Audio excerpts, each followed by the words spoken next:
بداية حلقتنا هتكون بسؤال: هل الزوج لو لقى ان مراته بتخونه ينتقم منها هي بس، ولا حتى يصالحها ويقول مسامح كريم ويشوف ايه العيوب ويحاول يعدلها، ولا ان هو ينتقم من العشيق، ولا الاتنين مع بعض؟ واتمنى ان انا اقول لكم رأيي في اخر الحكاية، واسمع رأيكم برضو في الكومنتات. ويلا بينا لدكان الحكايات مع رورو. بتبدأ قصتنا والزوج اللي مسافر الدولة السعودية وقاعد هناك وبيشتغل وبيحاول على قد ما يقدر يعمل دخل كويس عشان يرجع يقعد وسط أهله. وهو من قرية صغيرة واتجوز قبل ما يسافر، ولكن وهو قاعد ولا على البال ولا على الخاطر يلاقي واحد من أصدقائه في القرية زمان ويقوله: بقولك ايه، انا بقولك عشان انت اخويا. ويقوله ان في واحد بيتردد على بيتك شبه يوميا. وده جزء تشويقي بس على الحكاية. اما الحكاية بتبدأ فعلا لما المزارعين في قرية صغيرة يصحوا من الفجرية ويبدأوا ان هم يروحوا على ارضهم عشان يبدأوا يترسقوا من الله. وواحد يلاقي حاجة غريبة ويقوم مقرب منها، ولكن يلاقي ان ده جثمان بشري وباين ان هو راجل في الثلاثينات. وكمان من المعاينة المبدئية بتاعت الأهالي وهما بيتصلوا برجال الشرطة إن هو تقريبا أخد 37 طعنة. أول ما رجال الشرطة أكدت كلام القرويين، وبعد كده بدأت إن فريق من البحث الجنائي يبدأ إن هو يعين مسرح الجريمة، وكمان فريق رجال الشرطة يبدأ إن هو يسأل القرية كلها لو حد يعرف الشخص ده، ولكن مفيش أي حد يعرفه. دي غريبة، بالذات إخواتنا في الفلاحين بيكونوا عارفين كل حاجة على بعض. ده زائد ان ما كانش عنده اي متعلقات شخصية عشان يعرفوا الراجل ده مين او من فين. وكمان لما فتشوا في بلاغات التغيب ما لقوش اي حد متغيب في المنطقة دي او الزمن بتاع الوفاة.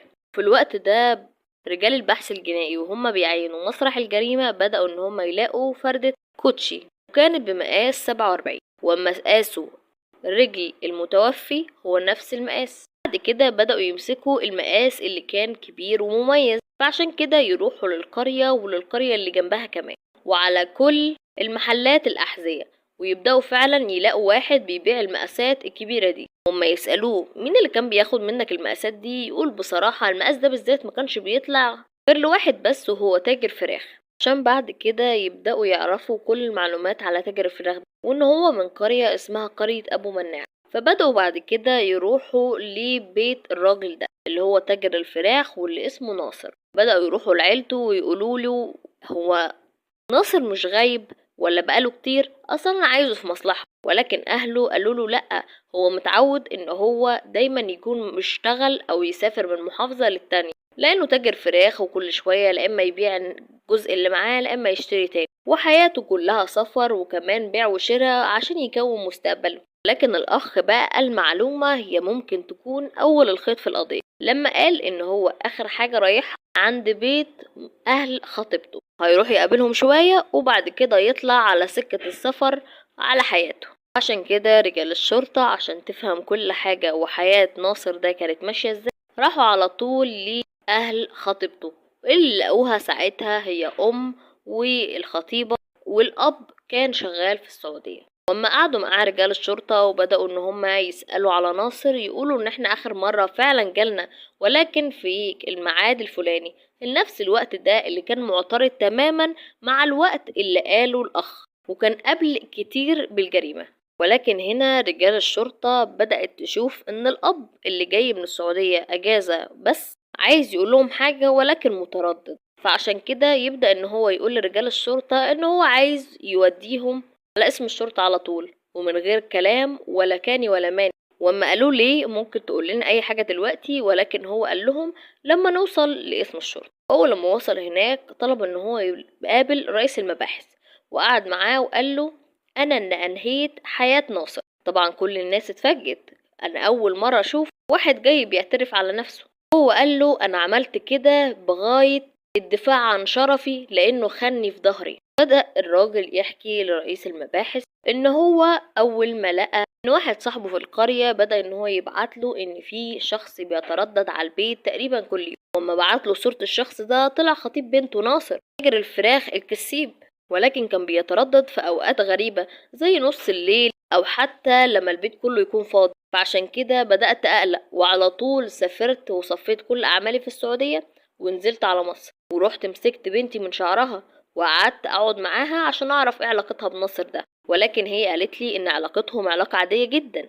لكن البنت كانت بتفكر في حاجة، فعشان كده الاب يقعد معاها ويقول لها قوليلي يا بنتي، انتي برضو اللي ليا في الدنيا وشرفي وعزتي ولازم ادافع عنك، واحنا في الاول وفي الاخر وقبل ما نكون اب وبنته احنا اصحاب، ودي العلاقة اللي كانت ما بينهم. وهي قالت له بصراحة يا بابا هو الموضوع في لانه بقاله 6 7 شهور كده علاقته غريبة معايا ومش زي العادة لما بنقعد نهزر او نضحك او يجيب لي حاجة حتى من المحافظات اللي هو بيسافرها، وحتى علاقاته معايا على النت او غيره بيقفل معايا الكلام وما بيحبنيش اتكلم معاه كتير، وده اللي شككني اللي هو ممكن يكون مع علاقة مع واحدة تانية. والبنت قاعدة كده ومغلولة من جواها بدأت تقوله بصراحة كده يا بابا انا بقيت شايفة ان هو بيهتم بامي وبيجيب لها حاجات اكتر مني انا شخصيا. كانت بتقول لها بأية الحذار والمسح، ولكن الأب كان في الوقت ده بيشك في الرايح واللي جاي، فعشان كده يبدأ يقول لها يعني ايه قصدك، وكل ده بالهزار وبالضحك. وهي تقول له ده تصدق لما راح